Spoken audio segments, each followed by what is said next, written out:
Salam, salam, outsider, le débrief commence maintenant. Le Real Madrid perd aujourd'hui 2-0 à domicile face au Celta Vigo. Performance de tocard, performance de nulard, performance même, j'ai envie de dire, ringard. Franchement, la performance, elle est ringard. C'est honteux ce qui s'est passé aujourd'hui au Santiago Bernabéu. La performance, l'attitude des joueurs du Real Madrid et même du staff du Real Madrid est une attitude qui est inacceptable. Le Real n'est pas un petit club, le Real est un grand club. Le Real doit être capable aujourd'hui, et je répète encore, être capable aujourd'hui, dans des matchs comme cela, même si c'est difficile, de mettre en place un plan de match qui te permette de gagner le match. Moi, j'en ai marre de regarder le Real chaque week-end, chaque semaine, on les regarde et on se demande qu'est-ce qu'ils ont travaillé toute la semaine à l'entraînement. Comment est-ce que le Real peut venir face au Celta Vigo durant les 20 premières minutes? Combien de fois les joueurs du Celta Vigo sont dans des situations de 2 contre 3 ou de 2 contre 2?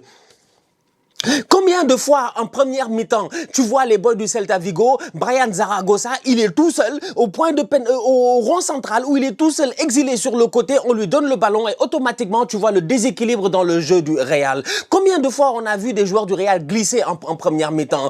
Combien de fois on a vu les joueurs du Real devoir faire des replis défensifs d'une intensité qui, à mon humble avis, est anormale quand c'est un match à domicile en championnat et que tu es le Real Madrid au Santiago Bernabéu? C'est honteux ce qu'ils ont fait aujourd'hui les Madrilènes en toute honnêteté. C'est très très honteux. Ils n'ont pas le droit de faire cela. On est à la 5e minute. Glissement, glissage, appelle ça comme tu veux. Patinage de Asensio. C'est Valverde qui court comme un malade pour venir sauver ses coéquipiers. À un moment donné, c'est Eder Militao qui court comme un malade pour venir sauver ses coéquipiers. Constamment, le Real s'est mis en danger. Tu ne peux pas avoir des joueurs de football en bonne santé quand, lors des 20 premières minutes, tes défenseurs étaient là en train de faire des replis défensifs à haute intensité qui sont des replis défensifs que tu peux éviter.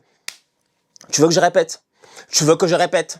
Tu veux que je répète? Tu ne peux pas être en bonne santé lorsque tes défenseurs sont en train de faire des replis à haute intensité alors que c'est des replis que tu pouvais éviter. Tu es le Real Madrid, tu es à domicile, tu joues face au Celta Vigo. Par pitié, s'il vous plaît, toute la semaine, vous faites quoi? Au pire des cas, faites un taureau. En fait, si vous savez que vous allez perdre le ballon, si vous savez qu'en transition, vous êtes vulnérable, mais gardez le ballon. Mais je comprends pas. Garde le ballon. Keep the effing ball. Keep the ball. Gardez le ballon. Ils sont incapables de garder le ballon. Passent leur temps à perdre le ballon. Donc quand Eder Militao, il se blesse, dans ma tête, personnellement, première chose qui me vient en tête, c'est de dire, mais pourquoi Eder Militao se met en situation de danger comme ça? Pourquoi il doit être là en train de courir comme un malade, d'essayer de machin et tout? Tu fragilises tes boys. Tu les mets dans des positions juste dangereuses. Pourquoi? Parce que tactiquement parlant, à domicile, au Santiago Bernabéu, ils sont incapables de garder le ballon et de faire circuler la balle pour plus que 3 ou 4 passes. C'est honteux. Franchement, c'est honteux. Ne venez pas me fatiguer aujourd'hui. Que personne ne me fatigue, que personne ne m'énerve. Cette équipe du Real Madrid là, quand je l'ai vu jouer, je pense que c'est un des pires matchs du Real que j'ai vu depuis des années et des années. Peut-être même de ma vie. Peut-être même de ma vie. À chaque sortie de balle dès le coup de sifflet du début de match, Vigo, ils avaient une passe, ils faisaient long ballon, le boy il est là-bas, il est tout seul, tranquille, et puis tu te demandes, mais où sont les joueurs du Real? Où sont les joueurs du Real? Il n'y a personne qui couvre pour regarder derrière lui. Fran Garcia, il revient après, tu vois, il y a des boys, ils sont là-bas, ils sont tout seuls, il n'y a pas de communication. Et pourtant, encore une fois, je le dis, c'est peut-être un des meilleurs 11 de départ que tu as. On est le 7 décembre et le Real Madrid, leur meilleur 11 de départ, n'est pas capable de bien jouer au football. Mais on est où là? On est où? Vous méritez qu'on vous tabasse les Madrilènes, vous méritez vraiment qu'on vous... Vous méritez, vous êtes sponsorisé par Adidas, non? C'est des sandales Adidas, je vais vous tabasser. Vous méritez qu'on vous tabasse parce que franchement, moi, je ne peux pas comprendre cela. Doublé encore une fois de boys qui doivent vraiment venir à l'université du tocarisme. Fran Garcia, il fait exprès. Mais Fran Garcia, c'est quoi? C'est quoi? Il y a des joueurs au Real, j'ai l'impression qu'ils ont des problèmes au niveau du lobe frontal. Je répète, encore une fois, il y a des joueurs au Real, j'ai l'impression qu'ils ont des problèmes au niveau du lobe frontal. Le lobe frontal, c'est cette partie de notre cerveau qui nous permet de prendre des décisions, qui nous permet d'être... Attends, je vais même demander à Google, des fois c'est mieux parce que je vais venir ici et puis je vais commencer à raconter du n'importe quoi. Alors Google, le lobe frontal est la partie avant du cerveau responsable des fonctions exécutives supérieures comme le raisonnement, la planification, la résolution des problèmes, la prise de décision, le langage, le contrôle des mouvements volontaires caractère, la mémoire et la personnalité. Je te dis aujourd'hui, je suis officiel et je te jure, je ne rigole pas. Au Real, il y a des boys, ils ont des problèmes de lobe frontal. Tu sens que eux, ils ont des problèmes de raisonnement. Ils ont des problèmes, ils ont des problèmes de résolution de problèmes. Ils ont des problèmes de prise de décision. Ils ont des problèmes de langage. Ils ont des problèmes de contrôle de mouvement volontaire. Ça, c'est un problème réel. Fran Garcia, aujourd'hui, la deuxième faute là qu'il fait, il fait exprès ou il fait exprès? C'est cataclysmique ce qu'ils ont fait les Madrilènes. I am sorry, franchement. Vous méritez aujourd'hui qu'on vous traite de tous les noms. C'est grave. C'est grave. Et on ne va pas vous laisser comme ça passer. Vous avez cru croire. Hein? Je n'arrête pas de le dire. Qu'est-ce que j'ai dit la semaine passée dans mon débrief? Qu'est-ce que j'ai dit dans la semaine d'avant? Je n'arrête pas de dire que le Real joue avec de la suffisance. Que les Madrilènes, ils jouent, on dirait des Lannister. Ils sont sur leurs chevaux. Somos la royauté. Somos el rey. Machin, on est intouchable. Je ne sais pas quoi. Ils sont là en train de faire leurs affaires. Mais vous êtes des tocards. En fait, à un moment donné, si vous ne respectez pas vos adversaires, les gens ne vont pas vous respecter. Ça fait combien de temps que le Real n'a pas bien joué? Soyons très très sérieux entre vous. Le Real n'a pas bien joué face à Liverpool. Ils n'ont pas bien joué face au Rayo Vallecano. Ils n'ont pas bien joué face à Elche. Ils n'ont pas bien joué face à l'Olympiakos. Mais Mbappé a mis 4 buts ou 3 buts. Je m'en rappelle, j'ai débriefé. Ils s'en sont sortis, mais ils ont quand même échappé. Ils n'ont pas bien joué face à Girona. Bilbao, c'est des tocards de chez les tocards. C'est les seuls qui ont pris 3-0. Aujourd'hui, tu es à domicile face à Vigo. Tu prends 2-0. Franchement, je suis désolé. Le Real est un club qui nous fait perdre notre temps à ce stade. C'est de la compétition. Que personne ne vienne me dire, ouais, non, pourquoi tu débriefes? Je débriefe parce que j'ai le droit. Je viens, je fais mon boulot, je me moque bien de vous, je dis la vérité. Vous êtes des tocards.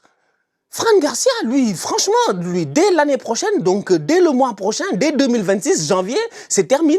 C'est terminé. C'est terminé. Il n'a qu'à venir à l'université du tocarisme parce qu'il a besoin que lui, on lui enseigne certaines choses, franchement. C'est pas possible. Tocarès, cette performance-là, offensivement, ça a été nul. Il a fallu attendre genre la 40e minute pour commencer à avoir 2-3 occasions du Real. Ils ont eu 2 occasions en fin de match, en fin de première mi-temps. Ils sont tellement nuls, c'est pas possible. C'est pas possible. Oui, j'ai regardé, j'étais comme, ils vont faire quelque chose. Ils vont faire quelque chose, en fait. Genre, le centre que Arda Güler, il fait là, et qu'il y a une occasion, machin, c'était à combien de temps? On a dû attendre avant que something happens. Genre, ils ont une occasion toutes les 15 minutes, toutes les 20 minutes, par intermittence. C'est le Celta Vigo même qui a failli foirer et qui a failli vendre ce match-là. À un moment donné, à 1-0, je me suis dit, le Celta, ils vont déconner, ils vont pas se gérer et tout. Mais sinon, qu'est-ce qui s'est passé? Quoi? La tête de Gonzalo Garcia qui est passée à côté? Je m'en fous. C'est le Real ne doit pas s'en tenir à ces choses-là. Et en plus, ça, ils prennent 2 buts, c'est des bangers, des buts méchants. Des buts méchants. Le premier but qu'ils ont pris, c'est honteux, c'est trop. Le boy, il est venu, il a fait le talent. Ils ont pris des buts comme si c'est un match que tu as joué avec tes potes au quartier. En fait, comme un match au quartier. Le premier but, la talonnade là, mais elle est violente. Mais comment est-ce qu'il y a un boy, il est tout seul comme ça, surface de réparation, il n'y a personne autour de lui, ils sont là, ils le regardent. Ils sont là, ils le regardent, regardent, tranquille. Il vient, il fait sa talonnade. Mais en fait, c'est des professionnels. Je vous jure, ils se foutent de nous. En fait, je suis désolé. I am sorry. J'ai rarement fait un débrief aussi dur sur une équipe. J'ai jamais été aussi dur, je pense, sur une équipe. Même Arsenal, je suis pas dur avec eux comme ça. Je dis, c'est grave. C'est grave. C'est grave. Le deuxième but, j'en parle même pas. Le frérot a dribblé le gardien. Il est rentré dans les buts avec le ballon. Non, mon gars, c'est la Liga. C'est la Liga. C'est la première division. C'est le club qui a le plus de Ligue des Champions. Ils font que des conneries. Ils font que des bêtises. Thibaut Courtois, il a le droit de péter un câble. Thibaut Courtois a failli se blesser. Il a failli se blesser à un moment donné. Tu sais pourquoi? À cause des conneries de cette équipe du Real. Parce que défensivement, personne ne se gère. Donc Thibaut Courtois est obligé de quitter ses buts, de courir avec ses longs compas, en sachant que Courtois, à chaque fois qu'il court, tu ne sais pas, t'as peur. Peut-être il va se blesser. Peut-être il va avoir une élongation, il va avoir un problème, je sais pas, je sais pas, il va se fouler la cheville. Courtois n'est pas fait pour courir. Courtois n'est pas fait pour courir. Mais Courtois, il vient, il court, il va défendre là-bas. T'as vu ça? T'as pas vu Courtois? Courtois, il défend tellement, il est obligé de sortir de sa truc, il prend des coups des boys du Celta Vigo. Courtois s'est mis en danger pour ses coéquipiers aujourd'hui. Ils ont failli peut-être perdre aussi Thibaut Courtois. C'était abusé. I am sorry, like, je suis hors de moi en ce moment parce que j'ai envie de dire, vous m'avez fait perdre mon dimanche soir. J'avais d'autres choses à faire que d'être là à venir débriefer ce match-là. Des tocards. Des tocards. Tous. Tous. Xabi Alonso, lui, c'est un grand tocard. Alors là, lui, moi, je comprends pas. Lui, il vient avec des formations, je comprends pas.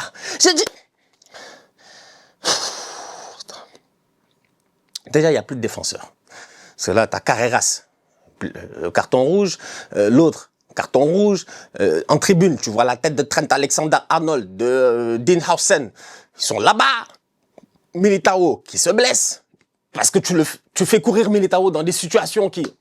Si tu gères le tempo du match, que tu es en contrôle du match à domicile, passe, tac, tac, tac, de temps en temps tu fais un petit effort et tout, tu perds pas Eder Militao bêtement comme ça, alors que Militao, il est surpris, il a peur, il court, il se blesse, quittez là-bas. Oh, moi je comprends pas, franchement je comprends pas en fait. Ben il a plus de défenseurs. Ils ont juste pas de défenseurs en fait, ils ont juste plus de défenseurs, donc même l'équipe elle est pas, même l'équipe pour moi elle manque de cohérence, je comprends pas. Rudiger quand il est rentré, il a bien fait un match, donc pourquoi est-ce que c'est pas Rudiger, Militao, Carreras, Asensio? Pourquoi il commence pas avec ça en fait? Mais moi, je comprends pas. Pourquoi il commence pas avec ça? Pourquoi il commence avec Fran Garcia là-bas? Fran Garcia n'est pas fort. Fran Garcia, franchement, c'est des boys. Ils sont volontaires. Ce que j'arrête pas de dire, c'est comme Ferland Mendy, franchement. Avec tout le respect que j'ai pour ces professionnels-là, parce que c'est des professionnels à la fin de la journée. Ils ont réussi. Il y a pas de problème. Mais à un moment donné, c'est pas tout le monde qui est au même niveau. C'est des boys, ils sont volontaires. Ça court beaucoup, ça donne beaucoup de physique et tout. De temps en temps, ça fait un centre, ça fait une frappe, machin. Tout le monde s'enflamme. Mais en valeur absolue, concrètement parlant, c'est pas des boys sur lesquels tu peux compter sur le long terme. Nous tous, on le sait, je suis désolé.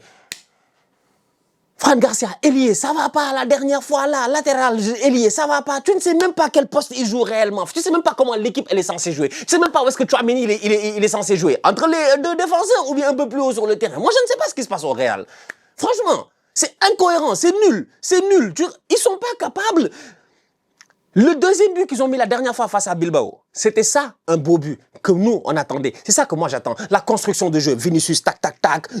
Tac, tac, ça veut donner des passes. Bellingham qui se retourne, qui ouvre sur l'autre côté. Trent Alexander-Arnold qui plonge, qui fait un centre. Kylian Mbappé qui remet. Tête de Eduardo Camavinga. C'est ça que j'attends quand je vois le Real Madrid jouer. Je m'attends à voir des séquences de jeu. Au Real, il n'y a pas de séquence de jeu. Même pas de jeu. Il n'y a pas de juego. Il n'y a pas de fuego. Il n'y a rien. C'est le bordélico. Ils sont incapables en plus de garder leur sang-froid. Ils sont tous là à s'énerver, à se fâcher, à se machin. Ça les aide pas. Ça les aide pas. Ça les aide pas du tout. Ok, l'arbitre, je suis d'accord. À un moment donné, il a pété un câble, il a commencé à donner des cartons et tout. Mais vous avez vu comment le match s'est déroulé? Vous avez vu la pression que les gars ils étaient en train de mettre sur l'arbitre et puis tout. Et puis vous avez vu aussi les fautes bêtes qu'ils sont allés faire pour mériter ces cartons-là. Je suis désolé, vous pouvez même pas vous cacher derrière l'arbitrage. C'est honteux ce qui s'est passé aujourd'hui. Donc franchement, top performance de la part de Swedberg, Swedberg, voilà, il s'appelle Swedberg. Vous pouvez être que suédois lui. Venu, il a mis 2 buts, mais franchement, il ne va jamais oublier les 2 buts là de sa vie. Oui, le boy a fait talonnade et puis il a dribblé Courtois. Il est rentré dans les buts avec le ballon à Bernabéu. On dirait moi, au quartier, quand on veut se moquer de l'autre équipe et que tu viens jusqu'à devant la ligne, tu poses le ballon, après tu prends ta tête, tu pousses, ou bien tu prends tes fesses, tu pousses. C'est ça que le boy il a fait aujourd'hui en Mondio Visio de prime time international devant le monde entier à Santiago Bernabéu. Non, le Real, vous méritez qu'on vous chicote. En fait, ils ont tous été mauvais. Je m'en fous de la frappe de Valverde, des 2-3 frappes de Valverde. Ça m'intéresse pas. Parce qu'un match, c'est pas des individualités à un moment donné. Ça peut être de temps en temps des individualités, oui. Mais le fond au Real, le fond de jeu au Real est inexistant depuis trop longtemps. Ça fait 7 matchs que les gars sont pas capables de sortir une bonne performance. Si j'exclus Bilbao. Moi, j'ai plus rien à dire, je pense. Donc, ouais. Défaite du Real 2-0 aujourd'hui. Match tocaresque face au Celta Vigo. C'est une équipe du Real qui ne sait pas gérer. Il n'y a rien d'autre à dire à part elle ne sait pas gérer. Franchement, c'est grave. Ils sont... Les joueurs du Real, à un moment donné, doivent arrêter de laisser les émotions monter, tu vois. Moi, quand je fais un débrief comme ça, on va finir avec ça. Quand je fais un débrief comme ça, je viens, tac, tac, tac, je suis chaud, j'ai un débrief à faire, je dois mettre des émotions parce qu'il s'est passé des choses dans le match, tu vois. Quand toi, tu es un professionnel et que tu es sur un terrain de football, tu dois être capable de keep in check your emotions. Donc, réussissez à les garder, réussissez à les contrôler, restez calme, restez posé. Vous êtes mené au score où c'est 0-0, c'est frustrant, mais restez calme, restez posé. C'est 0-0, 0, tu veux faire un changement, Rodrigo va rentrer, tu veux faire rentrer Rodrigo, mais à ce moment-là, tu encaisses un but, restez calme, restez posé. Vous êtes à domicile, des remontadas, vous en avez fait la tonne et le Cantal. Vous n'arrêtez pas de nous dire ici que 90 minutes au Bernabéu, c'est bien long, mais en ce moment, j'ai envie de dire que 90 minutes au Bernabéu, ce n'est long que pour vous. Franchement, en toute honnêteté, pour nous, c'est ennuyant. C'est même pas long, c'est juste ennuyant. C'est une charge mentale de regarder cette équipe jouer avec des stars aussi grandes que cela qui sont incapables de combiner. C'est pas sérieux, franchement. I'm sorry, c'est pas sérieux. Le Real devrait nous faire rêver chaque week-end. Que tu les aimes pas, tu la regardes et dire non, force le respect. Force rien du tout. Force rien du tout. Ils flexent juste des grands joueurs. Ça flexe juste des grands joueurs, franchement. Ça vient des gros bling-bling, aucun flow. Fausse perf. Donc voilà, en espérant que pour Militao, c'est pas trop grave, parce que là, ils ont plus de défenseurs. Là, franchement, je sais pas, peut-être que le prochain match, il va revenir, Tchouaméni va retourner en défense centrale, il n'a pas le choix. Je pense qu'il ne reste plus que cela. Bon, la famille, sur ce, on se laisse parce que vraiment, l'autocharisme a des limites. Aujourd'hui, je pense qu'on va admettre Fran Garcia. Fran Garcia. C'est Fran Garcia, lui, c'est le premier à venir à l'université du Tocarisme. Lui, viens. On a une place pour toi parce que vraiment, il faut qu'on retravaille l'affaire. C'est abusé. C'est abusé.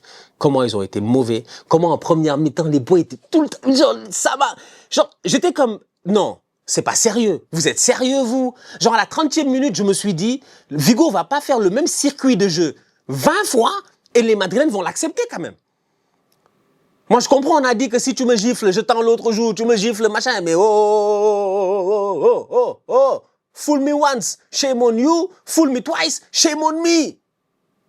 Il a dit, fool me twice, F de peace sign, et c'est fini là. Il n'y a plus de peace sign. À un moment donné, moi, je veux comprendre. Ils se font avoir une fois, deux fois, trois fois, quatre fois, cinq fois, six fois, sept fois. Personne ne réagit. La même passe. Long ballon, Zaragoza. Long ballon, Iglesias. Long ballon, Duran. Long ballon, Aspas. Long ballon. Et constamment, tu vois les deux boys du Real qui sont là en train de backpedal. Genre, tout le monde est comme, oh shit, qu'est-ce qui va se passer maintenant? Attention, il y a un gars qui est là-bas, tout seul est là. Donne-moi le ballon, frérot. Hop, je donne le ballon. Ils ont fait la même passe. Ils ont fait taf. Tout le temps, en première mi-temps. Et le Real, ils sont là, ils regardent tranquille, c'est normal. C'est honteux. La famille, on se capte très bientôt pour une nouvelle vidéo. D'ici là, on continue à liker, on continue à partager, on s'abonne. On est ensemble, on reste en santé. C'est toujours le plus important. Tous outsiders.